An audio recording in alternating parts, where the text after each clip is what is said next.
हमारी पूरी प्रकृति और समस्त ब्रह्मांड ऊर्जा से बना है। ऊर्जा ने ही संघनित होकर अणु को और जीवाणुओं को बनाया है और यही अणु जीवाणु मिलकर के पूरी प्रकृति और ब्रह्मांड का निर्माण करती हैं। यह ऊर्जा ही है जो सूक्ष्म अणुओं को जोड़कर विशाल ब्रह्मांड का निर्माण करती है और सूक्ष्म जीवाणुओं को जोड़ करके बहुकोशीय बड़े जीवों और प्रकृति का निर्माण करती है। हमारे पूर्वजों ने इन ऊर्जाओं को अच्छी तरह से समझ लिया था।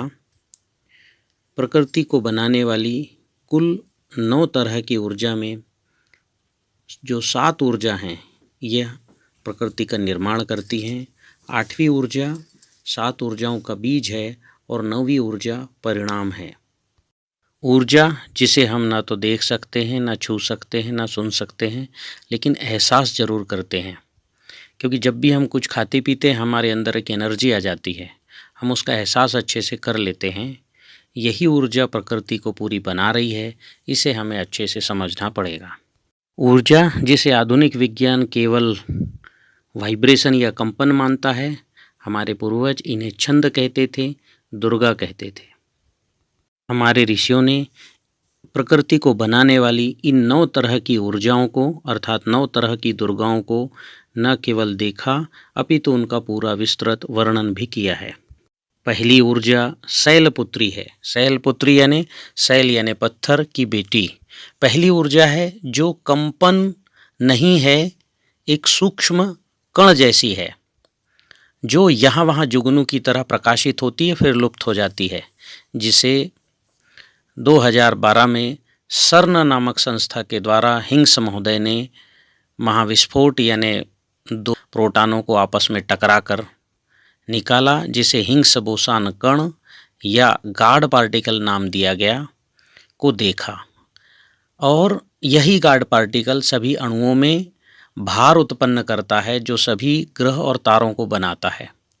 हमारे पूर्वजों ने इसे कितना सुंदर और उपयुक्त नाम दिया, शैलपुत्री, जिन्होंने सभी ग्रह तारों और उपग्रहों का निर्माण किया और जीवन की शुरुआत करने की आधारशिला रखी। दूसरी ऊर्जा ब्रह्मचारिणी है, जिसने पहली ऊर्जा द्वारा उत्पन्न किए गए ग्रह तारों के मध्य में गुरुत्वाकर्षण बल की शक्ति प्रदान की और उनको अपने अपने कक्ष में स्थिर रखी। यह ऊर्जा बहुत सौम्य है, शांत है, स्थिर है। आधुनिक विज्ञान इस ऊर्जा को नहीं समझ पाया है। हमारे प्राचीन विज्ञान में इस ऊर्जा को स्पष्ट नाम दिया गया ब्रह्मचारिणी। ब्रह्म यानी इलेक्ट्रॉन को पकड़ कर रखने वाली। तो कितना उपयुक्त नाम हमारे पूर्वजों ने दिया और इसी ऊर्जा ने पूरे ब्रह्मांड को स्थिर रखा हुआ है। एक ग्रह दूसरे ग्रह से टकराते इसीलिए नहीं हैं और 1000 साल पहले भी मेरे जन्म स्थान का नक्षत्र या सूर्योदय का समय वही होगा जो आज है। तो यह ब्रह्मचारिणी ऊर्जा के द्वारा संभव हुआ है। तीसरी ऊर्जा या दुर्गा चंद्रघंटा है, जिसे आधुनिक विज्ञान इलेक्ट्रोमैग्नेटिक वेव्स कहता है। यही इलेक्ट्रोमैग्नेटिक वेव्स जो मोबाइल की घंटी बजाती है। आप ध्यान से देखेंगे तो हमारी जो तीसरी दुर्गा है उसके मुकुट पर आधा चांद है। आधा चांद उसी चिन्ह का प्रतीक है जिसे आधुनिक विज्ञान इलेक्ट्रोमैग्नेटिक वेव्स के रूप में दिखाता है।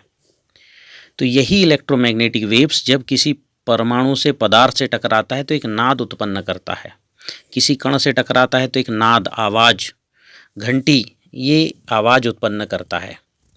तो हमारे पूर्वजों ने देखिए उसी समय चंद्र घंटा को अच्छे से समझ करके उसका नाम घंटा, चंद्र घंटा, जो किसी कण से टकराएगी तो घंटा या नाद उत्पन्न करेगी। तो कितना उपयुक्त नाम हमारे पूर्वजों ने दिया, चंद्र घंटा।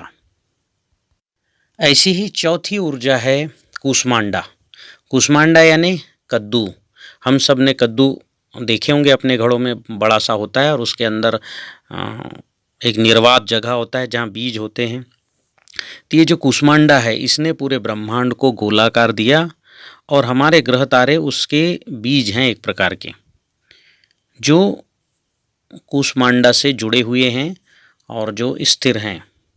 तो ये कूष्मांडा ने ही ब्रह्मांड की रचना की, ब्रह्मांड का आकार गोल किया और कद्दू की तरह जो है जैसे कद्दू नाद करता है, अंदर से खोखला होता है, बाहर से पूरा सुरक्षित होता है, पैक होता है, वैसे ही ये जो कूष्मांडा है इसने पूरे ब्रह्मांड को चारों तरफ आवरण दिया। पांचवी ऊर्जा स्कंद माता है। 9 ऊर्जाओं में इसी ऊर्जा को हमने माता कहा है, क्योंकि यह ऊर्जा जीवन शक्ति यानी प्राण ऊर्जा देती है। किसी भी टिश्यूज़ के अंदर प्राण उत्पन्न होते हैं इसी ऊर्जा के कारण से। इसीलिए ही इस ऊर्जा को हमारे ऋषियों ने माता कहा है। यही ऊर्जा हमारे शरीर के अंदर, हमारे छोटे छोटे टिश्यूज़ के अंदर, ऊतकों के अंदर प्राण ऊर्जा उत्पन्न करती है। छठवीं ऊर्जा कात्यायनी है। यह ऊर्जा प्रकृति में जीवो जीवस्य जीवनम की श्रृंखला अर्थात पारिस्थितिक तंत्र अर्थात इकोलॉजी का निर्माण करती है।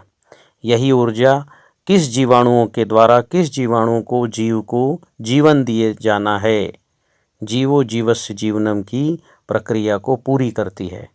जैसे एक खाट को गूंथने में 2 रस्सियां इस्तेमाल होती हैं पर वो आपस में टकराती नहीं और पूरी खाट गूंथ जाती है, ऐसे ही इस प्रकृति को काटने का काम, गूंथने का काम ये छठी ऊर्जा पूरी करती है बिना किसी टकराहट के।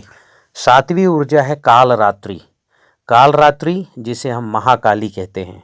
रात्रि में हम आकाश में देखेंगे तो तारे बहुत छोटे नज़र आते हैं और काला धब्बा बहुत बड़ा नज़र आता है। यह तारे हमारे सूर्य से बहुत बड़े हैं, तो सोचिए वो जो काले धब्बे कितने बड़े होंगे। दरअसल यही महाकाली है, कालरात्रि का विशाल रूप। और इस महाकाली ने पूरे ब्रह्मांड को स्थिर रखा हुआ है और सबको बढ़ने का, फैलने का अवसर दे रहा है। आधुनिक विज्ञान इसे ब्लैक एनर्जी कहता है, जो ब्लैक मैटर का निर्माण करती है, ब्लैक होल का निर्माण करती है। 8वीं ऊर्जा है महागौरी। महागौरी अर्थात गाय, गौ माता। प्रकृति के अंदर सबको बीज रूप में आना पड़ता है।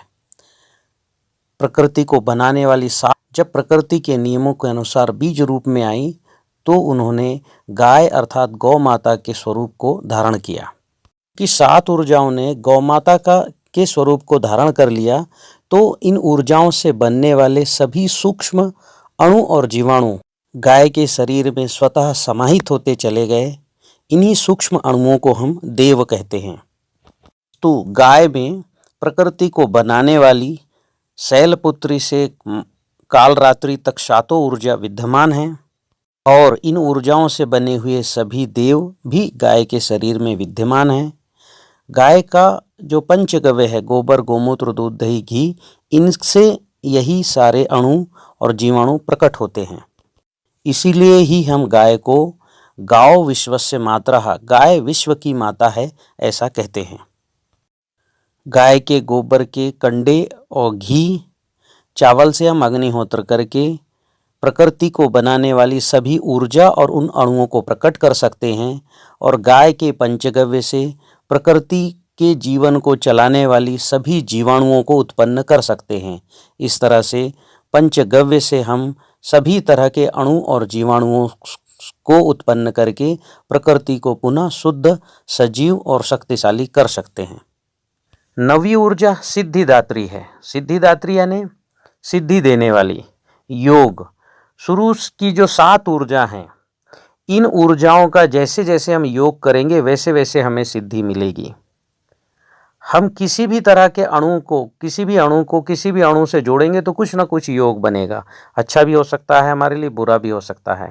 तो योग बनाने की जो प्रक्रिया है, यम नियम आहार विहार प्रत्याहार, ये प्रक्रिया तय है। इस प्रक्रिया के आधार पर हम कोई भी काम अगर करते हैं तो हमें निश्चित ही उसका परिणाम, उसकी सिद्धि प्राप्त होगी।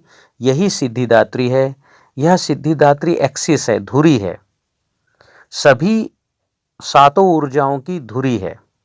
यह 9वीं ऊर्जा सुप्रीम भी है और शून्य भी है, पूर्ण भी है और शून्य भी है। आइए इन ऊर्जाओं को हम गणित की भाषा से समझने का प्रयास करेंगे। वैदिक गणित का पूर्णांक 9 है और वैदिक गणित कंप्यूटर के डिजिटल रूट पर आधारित है, अर्थात